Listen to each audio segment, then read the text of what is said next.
Look at Kong, the eighth wonder of the world! What a big schlong! It's funny, I mean, no one really realistically wants to see King Kong's ding-a-ling and junk going around, even though that'd be realistic. Yeah, that is realistic, and we honestly all just kind of hope that against, biology or whatever, that it just stays invisible. Yeah, it probably made its way to some kind of weird porno. Yeah, maybe a Donkey Kong. Yeah, how about that meme I made? Yeah, how about that meme? Yeah, yeah. Okay. For those who don't know, my dear friend Tyler here, he made a meme. I'll show it. Yeah, about this production that I was doing with some friends. They have their own channel too, called Pool Noodle Productions, and I don't know, they're goofs, but it's fun to make stuff with them too. So, anyways, Okay. So, hi, welcome to an episode of Unscripted on EndCreditReviews. This is Tyler from EndCreditReviews. and Steven from Steven Lawson Studios. Yes, and today we are reviewing Kong Skull Island. Now, before we get into the movie, I think we should briefly mention the other King Kong movies from the past. If you want to see my detailed review on those movies, just click in the description box below. I know Steven has never seen the original King Kong, and I feel like, come on, Steven, you're a movie buff. Yeah, that's one I need to get on. He's right. Yeah, it's a classic. Even though it doesn't make much sense why there's a giant door in the wall big enough for King Kong to get through. Yeah, I mean, guess they had an architect or something. Well, we'll let him back in someday. Jungle architect, yeah. Yeah. And then, each of these movies have had sequels, and it got remade in the 70s, and that was just bad. I mean, there's so many dated 70s references, like, there's a national oil crisis right now, and, oh, what's my sign? And, oh, my horoscope says this. All of that, I'm hearing, unfortunately, seems cancerously still present in our culture today, but Dated. yes, Painfully dated. painfully dated, and makes everyone cringe. Mm-hmm.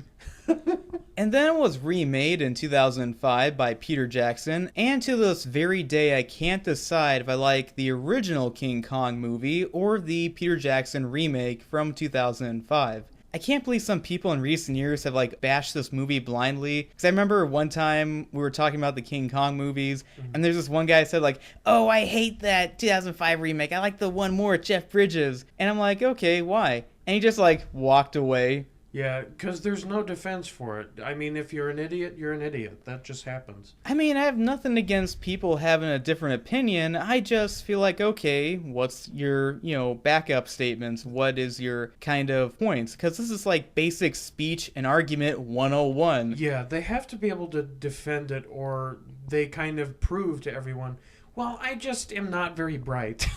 Yeah, he was some kind of grease monkey or whatever. Mm-hmm.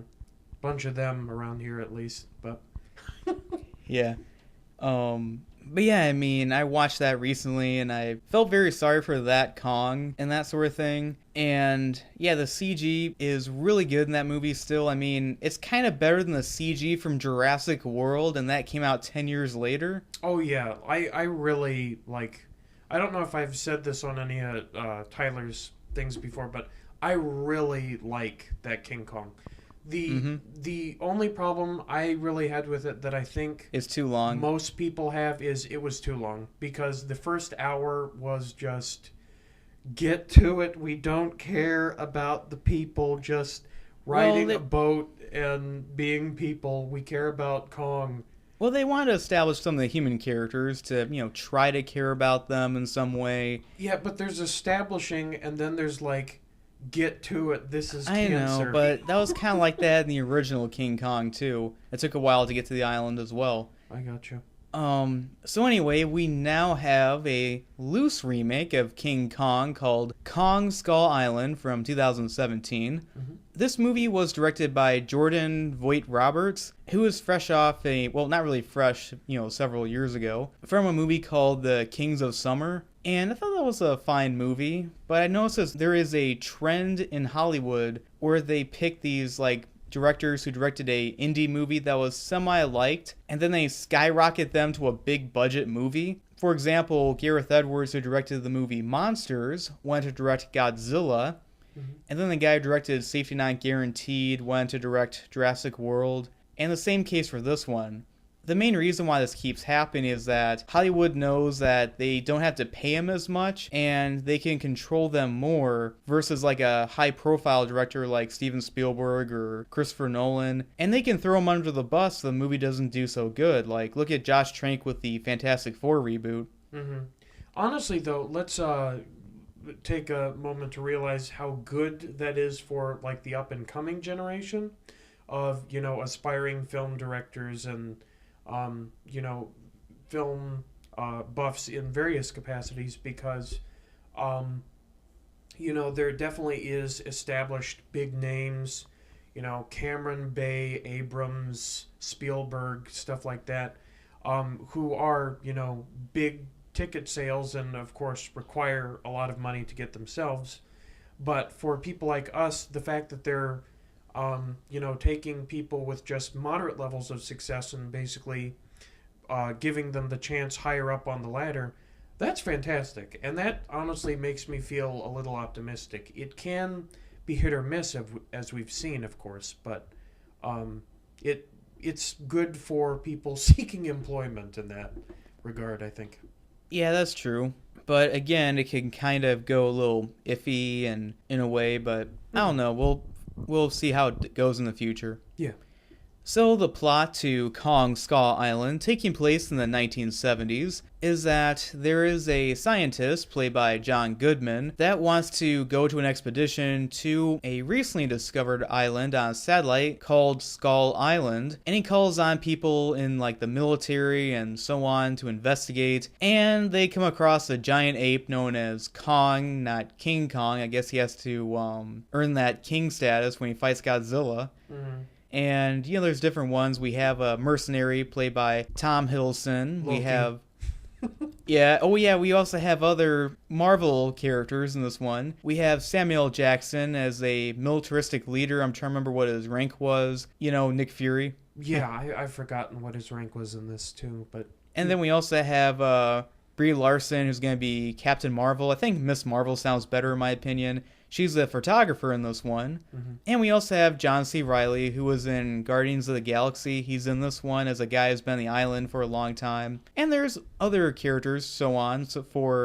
I know we had Toby Kebbell, who was like Doctor Doom. I know that's not an MCU movie, but he's in this one as well. So, generally with this movie, I mean, I enjoyed it, but if you had to compare this to the original King Kong movie or the Peter Jackson remake from 2005, it's Okay, I guess I get you. I definitely was positively surprised by this. By some of the things we were seeing in the trailers and what have you. I kind of had a mixed feeling about it, that it could go either way. And after seeing it, it certainly wasn't the best thing ever, but I really did like it. And I haven't seen the original King Kong. I've seen snippets of it.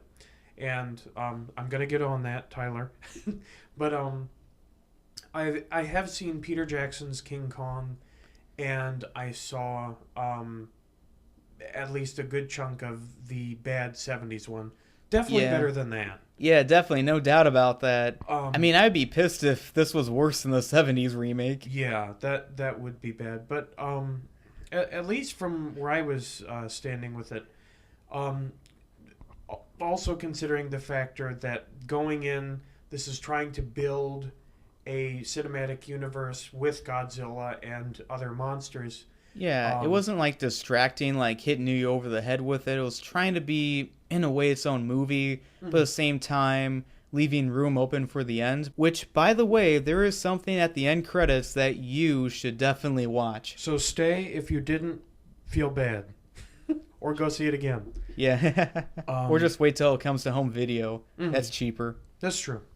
But in thinking about this movie, like, I did overall really like it more than I was expecting I would. Honestly, though, I feel after about 2/3 of it had passed, they really picked up the speed, and it was just like, let's end it.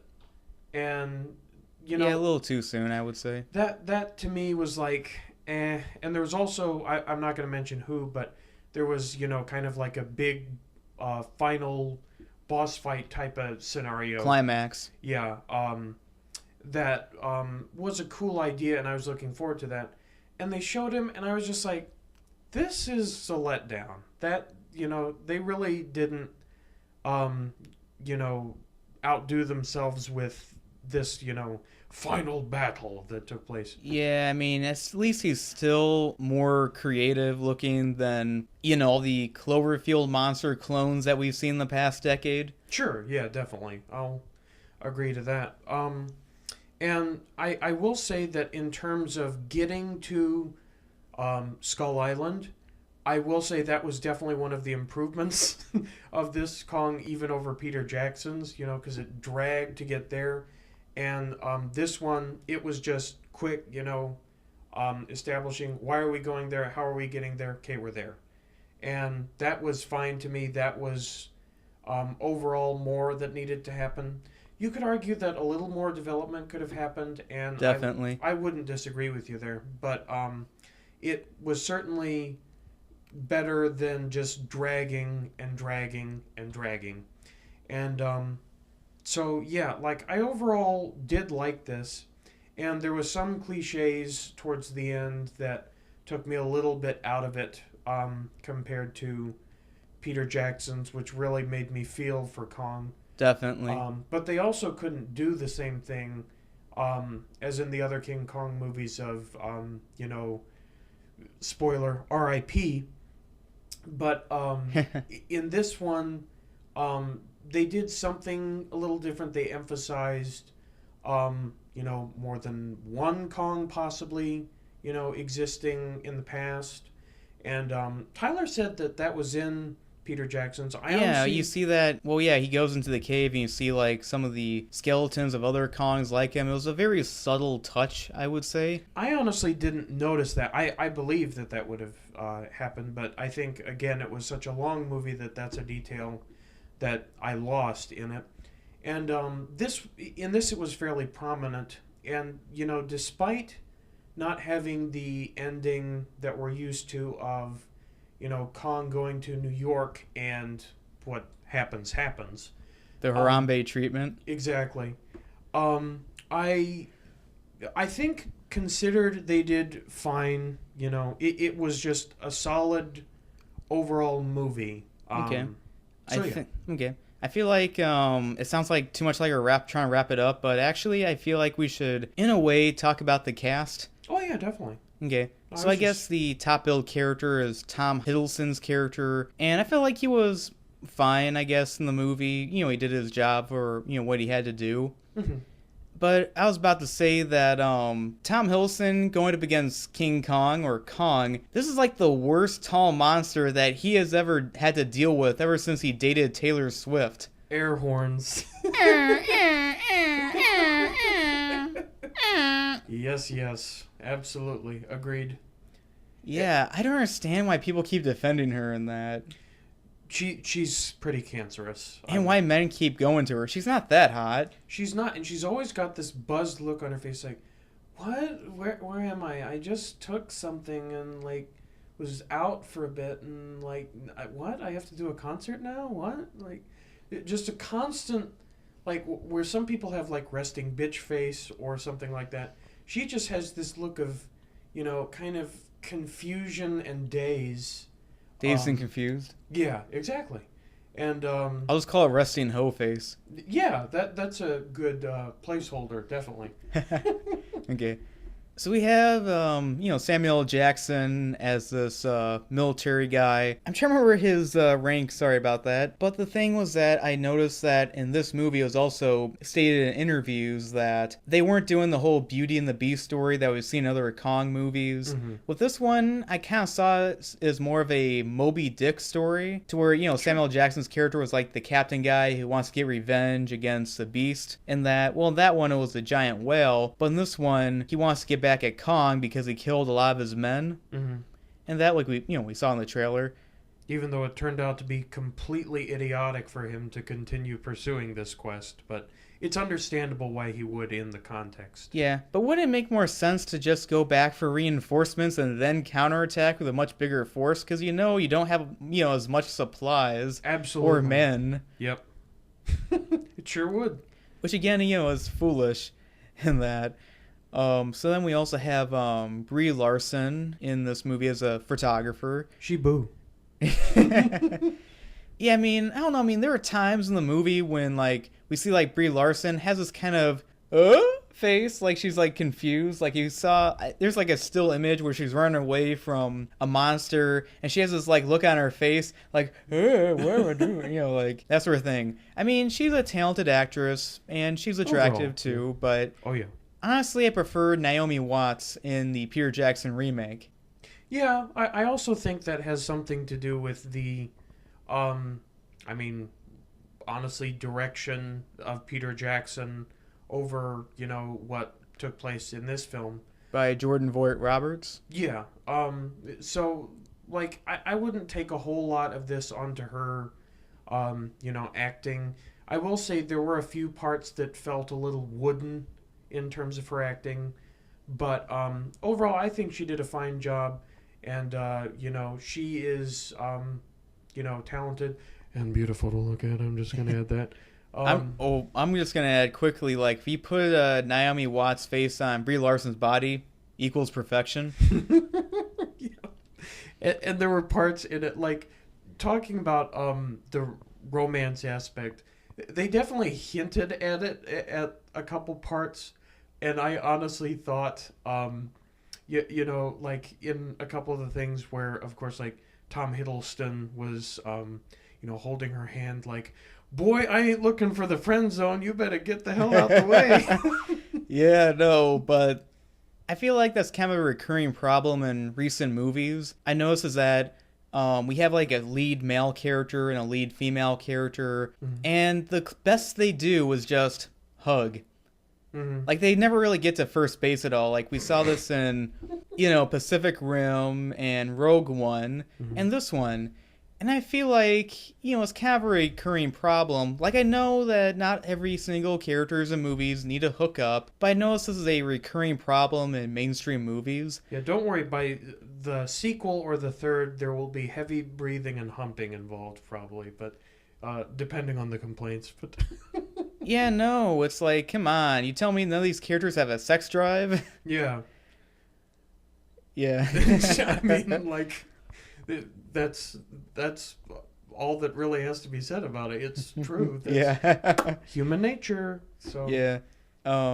And then also there's a part where she shoots a flare gun and hits one of the monsters. I'm okay, what aim did you get? You're gonna be Captain Marvel, but you're not Hawkeye. That was one of the cliches where I was just I guess we're gonna let this pass.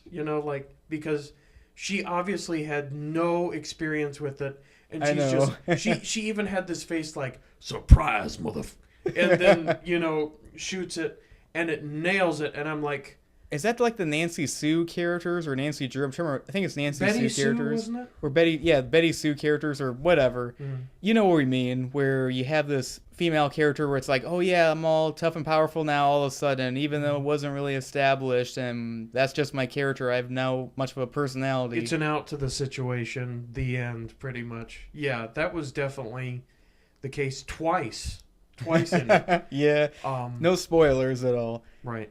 So yeah.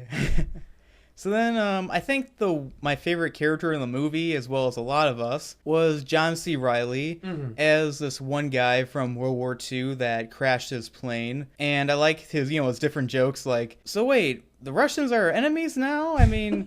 I thought they were allies in the war. It was a Cold War. Cold War? What do you mean, they take the summers off? That was hilarious. Yep. Everyone laughed at that part. That was good. And, it also helped that, he was like a Cubs fan. Did they win the World Series? Not yet. Yeah, it's great because, they just won recently. Won. So, yep. Yeah. So,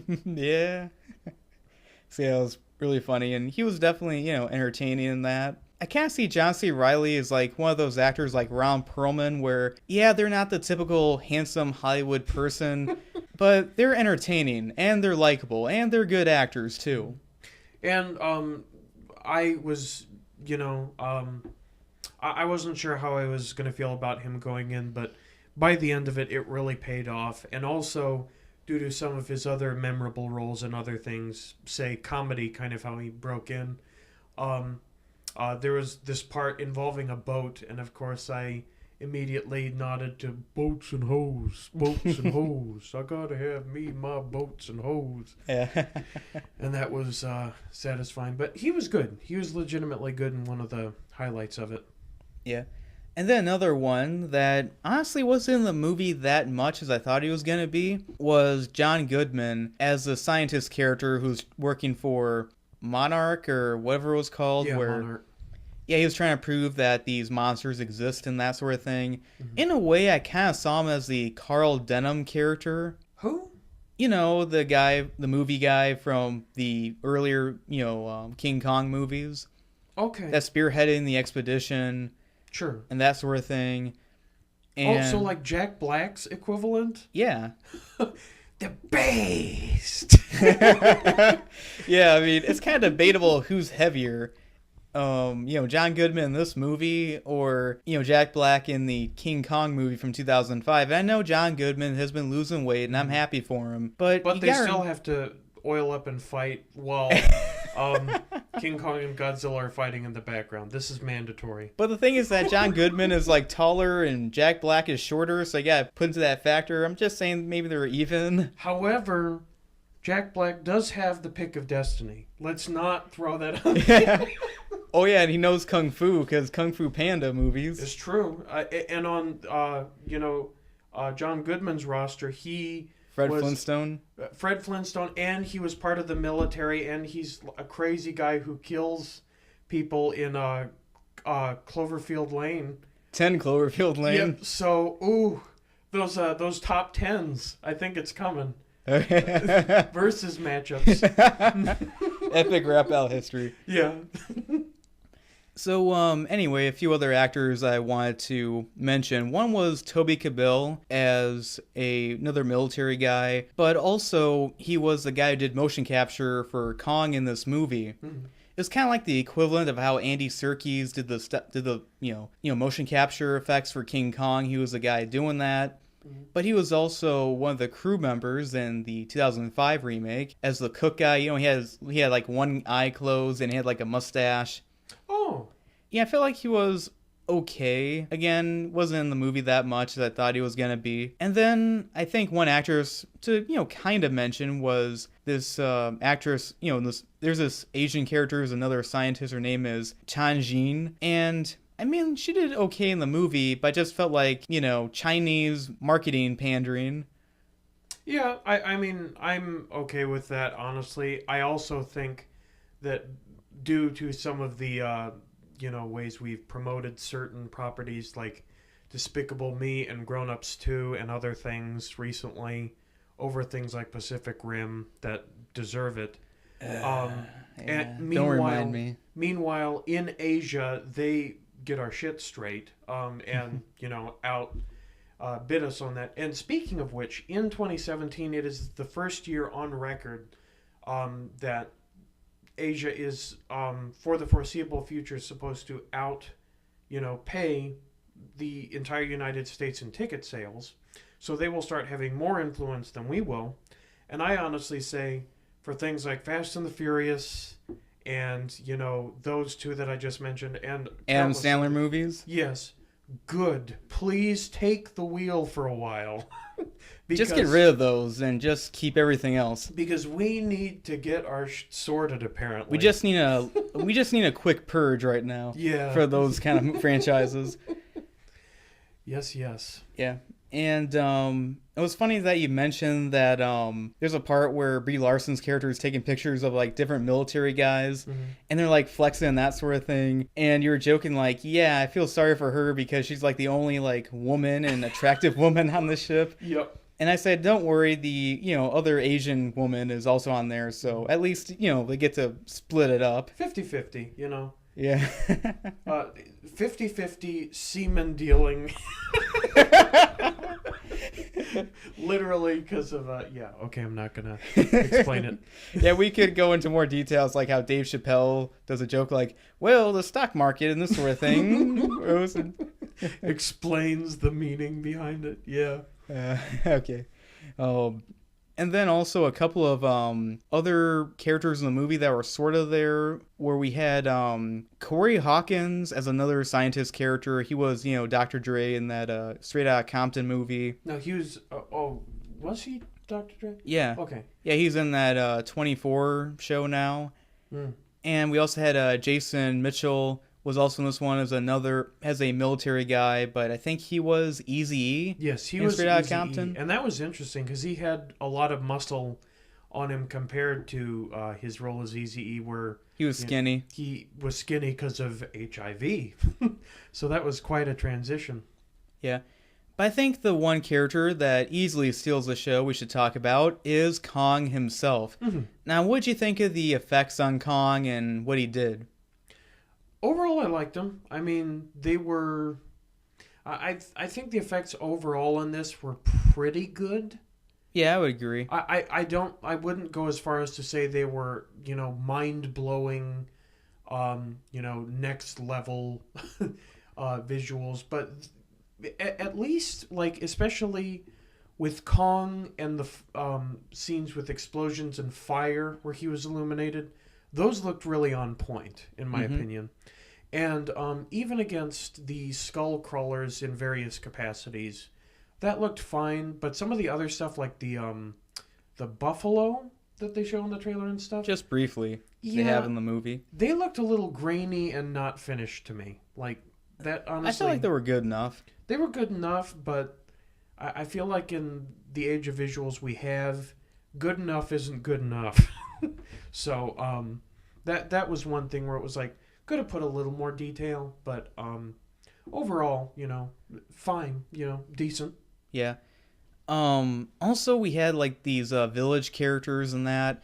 I mean, it was an interesting take on them, but honestly, they weren't as memorable as the other islanders that we see in the other King Kong movies. I would say, I mean, they weren't trying to make him scary, but they just weren't that memorable to me. That's fair, I guess. Yeah, because I remember that Peter Jackson's were pretty scary, and they basically just disappeared. Yeah, what happened to that? I was trying to wonder, like, oh, we're scared about Kong and that. Right. I guess they're smart enough not to get in his way. Seriously, though.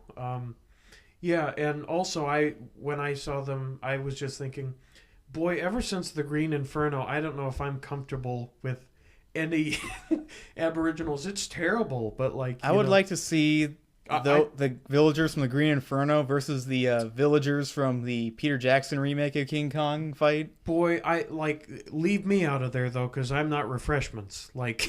Just stand like a mile away with a really good zoom camera and just record the thing from a safe distance. Absolutely, man. And Facebook Live. It's terrible that I actually feel that way, because I know that that's a stereotype largely, but even in the context of the Green Inferno, but you gotta remember it's just a movie, right? That is what I have to keep telling myself. And again, I hate it when people are saying oh, this logic doesn't make any sense, this is so dumb, and why is this sort of thing? And I'm thinking to myself, really, you're trying to bring in logic into a movie where there's an island with a giant ape and dinosaurs and other monsters are roaming about? Mm-hmm. Anyways, let me flip over to WWE. Or just put on any of the Fast and the Furious movies. Seriously. Complete hypocrisy, lunacy. I know. Yep. Yeah. I think some of the issues I had with this movie was that, one, the characters were fine enough, but I wasn't as emotionally attached to them or cared about them as much as some of the other, King Kong movies and that sort of thing. For example, there's a certain character that is attacked by these, pterodactyl creatures or whatever, and it's like, oh, I'm supposed to feel sorry for him? We didn't have much screen time? He looked like Borat. That guy. John Orts? Yep. My name is Borat. I've helped you find the Monkey King. Eshimaj. Yeah, he was in Silver Linings Playbook. That is one of my favorite movies of all time. Got you. And he was like a minor role in that one, too. I found him annoying, personally. I'm just going to throw that in there. I thought it was okay, but, again, when a certain character, dies off, it's like, oh, wait, we're supposed to feel sad? Well, there wasn't really much of an emotional attachment we had with them. I was satisfied. I saw him getting killed, and I said, good, next. So. Yeah.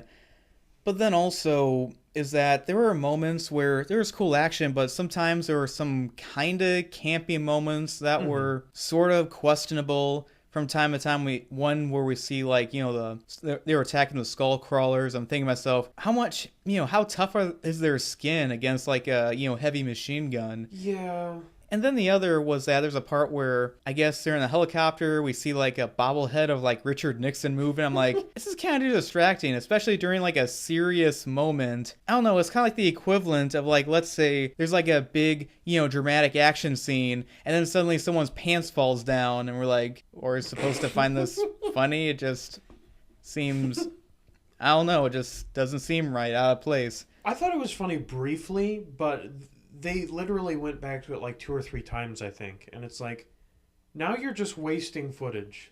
Yeah. This could have been done to something else. Show it once, sure. Maybe even twice if it adds to another joke. That's kind of separate. 3 times, that's 3 strikes. You're out. Yeah, especially within a time span of 5 minutes. Yeah, it was ridiculous. Yeah, this isn't Fairly Odd Parents where you keep repeating the same exact joke over and over. I mean, I go back on and forth on that show, but I haven't watched the show in years. But anyway, so what would you give this movie, Steven? Oh, what would I give this? So I kind of let it settle. I in comparison to Peter Jackson's King Kong, which I gave the upper to high 80s in terms of percentage personally. I would give that more like an A. Yeah, overall, for me, what dragged it down just a little bit was, the time span mainly. But yeah, it was enough that it warranted that to me. I didn't feel the length of that movie, really, because I was enjoying myself so much with it. Got you. But basically, in terms of that, I would say that, honestly, this felt to be about a 76 to 78%. Somewhere in that ballpark. Okay, I think that's a very accurate one. Personally, I know you shouldn't really compare it to the original King Kong movie or the Peter Jackson remake in terms of quality, because it's not supposed to be any of those two films. I mean, but the thing is that those movies did a much better job of telling a more engaging story with characters we cared more about, and, overall better action scenes. But the thing is that, yeah, it's better than the majority of King Kong movies, like the 70s remake and some of the other King Kong sequels we've seen. But overall, I mean, yeah, there are some good performances from a few characters, but they're kind of basic in a way. Too many of them are kind of just average, and that there are some questionable scenes of comedy in the movie, and some other things I felt like they could have done much better. Sure. In some aspects, but again, the effects were good. It was cool seeing King Kong in the movie. Oh, yeah. As well as a hint at the end credits of what's going to happen next, which I feel like, okay, at least maybe go see this in a matinee or whatever. One of the main highlights, yeah, to show that. Yeah, it's definitely worth seeing it. But again, I would say compared to Logan or Live by Night, I actually enjoyed those two movies more. Okay, I kind of overall would associate it similarly to Live by Night overall. I can see that, But definitely Logan. Logan was overall better. yeah, definitely Logan. I would say if you had to choose between those two movies, just go see Logan if you haven't seen it yet. Mm-hmm. So overall, Kong Skull Island was a movie that I did enjoy, but I didn't like it as much as the Godzilla remake that came out recently, which is supposed to be in the same cinematic universe. Mm-hmm. And I didn't like it again as much as the other, big King Kong movies, but it's better than the majority of them. So overall, I give Kong Skull Island about 2.5 stars out of 4. Yeah, I think that's pretty on point to, what we've been saying about it. So. Yeah. But anyway, one thing I want to mention before we wrap it up was that a lot of people were talking about like, oh, look how abnormally big things are in like Skull Island and that sort of thing. Mm-hmm. And I know it's not from this movie, but do you know what was big and normally sized in one of those King Kong movies? Adrian Brody's nose. For real, though. If yes. that movie went on long enough, King Kong would have climbed his nose and that sort of thing. Empire Nostril Building, that's right. Yeah, he just sneezes and the next hurricane warning goes into effect. Hurricane Boogie. I love the Family Guy skit where it's like, now our feature-length presentation of Adrian Brody doing crunches. In 3D. 1, 2, and Yep. a giant schnoz comes out. It's ridiculous. Yeah, that nose, like, it's seriously, Adrian Brody, if by any chance you are listening to this, you might want to get that checked for cancer. I know. How long you gonna let that, giant schnoz, be there? I mean, come on, kid. I mean, I'm against, generally against, celebrities and people getting like plastic surgery, which I feel like is unnecessary most of the time. But that is an exception to that rule right there. And plastic's not going to cut it, like metal at this point. Yeah, you're just going to have to chop it off, like in half and Start donate from to scratch. someone. Remember what Richard Pryor said? Can you repeat that joke what he said? You got enough meat on them nostrils, make a ham sandwich, boy. Yeah, that would be great. Yeah, that's a very appropriate description for Adrian Brody's nostrils. Yeah, no, I mean... He could smuggle, like, utensils into countries through his nasal cavities. I mean, that part of the movie when he's, like, kissing, Ann Darrow and that sort of thing, I was kind of worried that when he kissed her, he's going to stab her eye out. Oh, no! Or, like, breathe in her clothes, He's like, he's going to snort it. Yeah, I mean, he could, if there was like a live action remake of Snow White and the Seven Dwarfs, maybe it should be like, sneezy in that. No! He like, blows everyone away, like even like King Kong goes tumbling back. It's okay, guys. I've got this. I'll deflect with my superhuman nostrils. We need to make a biopic movie about Hurricane Katrina. Adrian, we need you to get something that gives your allergies big time. Sneeze right now on cue. Yes, absolutely. Who was to blame? So this is Tyler from EndCreditReviews. And Steven from Steven Lawson Studios. And we hope you enjoyed this episode of Unscripted on EndCreditReviews, and we hope to make more in the future. Please like and subscribe. Bye.